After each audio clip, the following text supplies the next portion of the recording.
नमस्कार। हमारे आध्यात्मिक कथाएं चैनल में आपका स्वागत है। मैं आज आपके लिए लेकर आई हूँ पुरुषोत्तम मास महात्म्य का 19वां अध्याय। अधिक मास एवं अपने पूर्व जन्म की कथा सुनकर दृढ़ धनवा का चकित होना।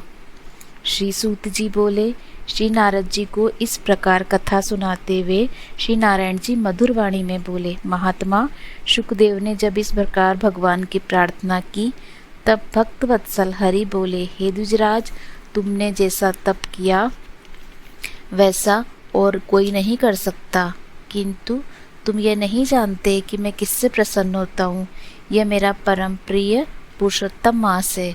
तुम दोनों ने शोक में डूबे रहने पर भी इसका सेवन किया है।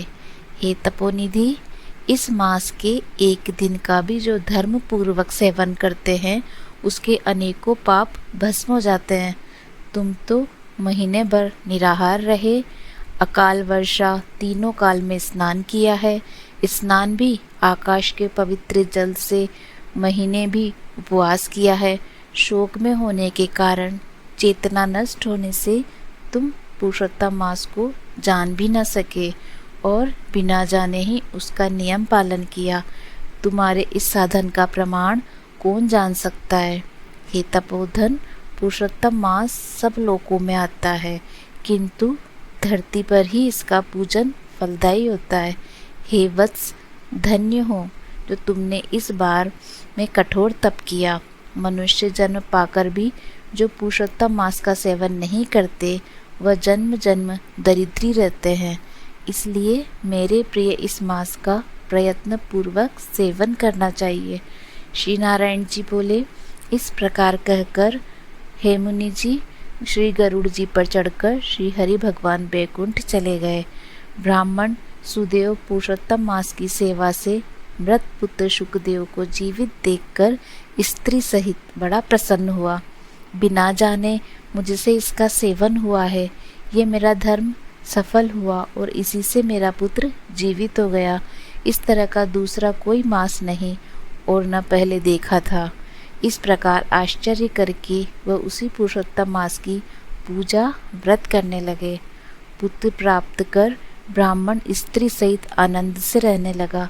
पुत्र भी माता पिता को सत्कार द्वारा प्रसन्न करने लगा। उस मास का पूजन एवं भगवान की स्तुति आदर पूर्वक करने लगा। सब दुखों के नाशक पुरुषोत्तम मास के नियमानुसार अपनी स्त्री के साथ जप हवन आदि करने लगा और उसी से श्री हरि का भी पूजन होने लगा। इस प्रकार धर्म में लगा वह ब्राह्मण स्त्री सहित अनेकों सुखों को भोग कर 1000 वर्ष बाद परमलोक को गया। पत्नी सहित वहाँ सुख भोग कर तुम इस जन्म में राजा दृढ़धनवा हुए हो एवं पुरुषोत्तम मास की सेवा करने से तुम्हें सिद्धियाँ प्राप्त हुई है। हे राजन, तुम्हारी रानी वही पतिव्रता गौतमी है। राजन, तुमने जो चरित्र पूछा है वह हमने सुना दिया। हे भूपाल, पूर्व जन्म में तुम्हारे शुक पुत्र जिन्हें हरि ने जीवित किया वे शुकदेव नाम से प्रसिद्ध होकर 12,000 वर्ष पृथ्वी पर सुख भोग कर बैकुंठ गए। उन्होंने वन में तालाब के किनारे बड़ के पेड़ पर बैठकर तुमको पूर्व जन्म के पिता के नाते उपदेश दिया है। उन्होंने विचारा कि यही मेरे हित चिंतक प्रत्यक्ष देवता हैं। ऐसा विचार करके तोते के रूप में हे राजन तुम्हें उपदेश दिया है। हे महाराज, अब मैं पापनाशिनी सरयू पर जाऊंगा।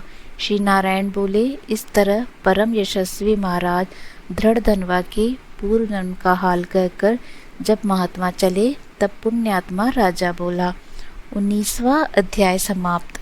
अगर आपको हमारी ये कहानी पसंद आई तो लाइक एंड शेयर कीजिएगा एंड बेल आइकन का बटन अवश्य दबाइएगा। धन्यवाद।